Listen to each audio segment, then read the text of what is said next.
In the beginning, God created the heavens and the earth. The earth was a formless void. Darkness was everywhere. On the first day, God said, "Let there be light," and there was light. God saw that this change was good. He then called the light day and the dark night. On the second day, God said, "Let there be a dome in the midst of the waters, and let it separate the waters from the waters." God then made the dome and separated the waters that were under the dome. God then called the dome sky. On the third day, God said, "Let the waters under the sky be gathered together into one place, and let the dry land appear." God called the dry land earth, and the waters that were gathered together the seas. God then said, "Let the earth put forth vegetation, plants yielding seed, and fruit trees of every kind." God saw this change was good. On the fourth day, God said, "Let there be lights in the dome of the sky to separate the day from the night, and let there be for signs and for seasons and for days and years, and let them be lights in the dome of the sky to give light upon the earth." On the fifth day, God said, "Let the waters bring forth swarms of living creatures, and let birds fly above the earth across the dome of sky." On the sixth day, God created human mankind in his image. In the image of God, he created them male and female. God saw everything he had made, and it was good. After all of God's hard work, on the seventh day, God rested. Humans on earth started to become self-centered and did not follow laws. God then instructed Noah to build an ark.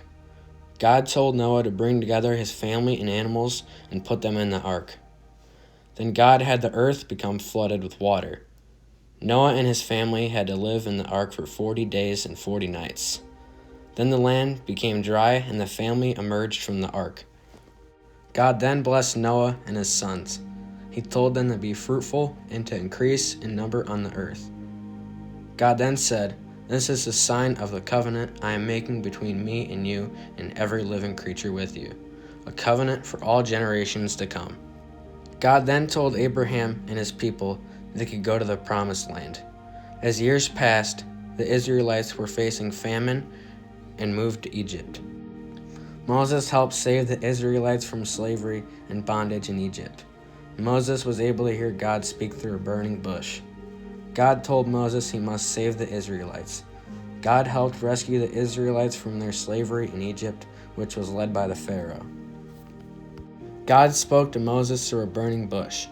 He described a strategy to save the Israelites. God said to Moses, "You must lead the Israelites out of Egypt."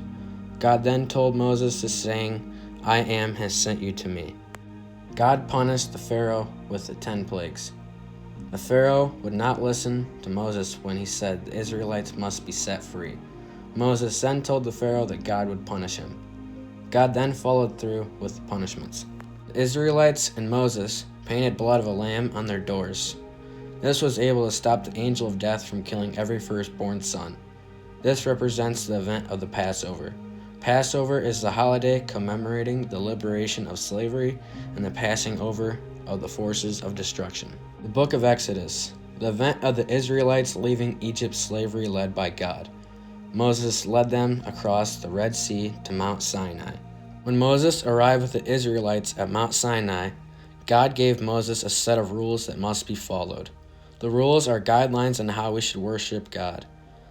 The rules are called the 10 Commandments. Each rule should be followed to be a true follower of God. Gideon was a judge over Israel. Gideon was one of the greatest of all the 12 judges. He led a small army to defeat the Midianites. He is placed in a biblical timeline around 1179 BC to 1154 BC. God told Gideon, "I will be with you, and you will strike down all the Midianites, leaving none alive." Solomon is an Israelite king who first built the Temple of Jerusalem, and who is honored in Judaism and Christianity for his wisdom, and Islam as a prophet. A conflict occurred between tribes in the Israelite kingdom. This caused a split that created the north and south kingdoms. Both kingdoms were then exiled. Jeremiah prophesied about a new covenant God will make with Israel and Judah. God allowed Jeremiah to look into the future to give his chosen people hope and a glimpse of a day when they will be back in their land safely. The new covenant was established by God. It fulfilled and perfected the old covenant. The law of this is love, grace, and freedom. The new covenant is never set to end.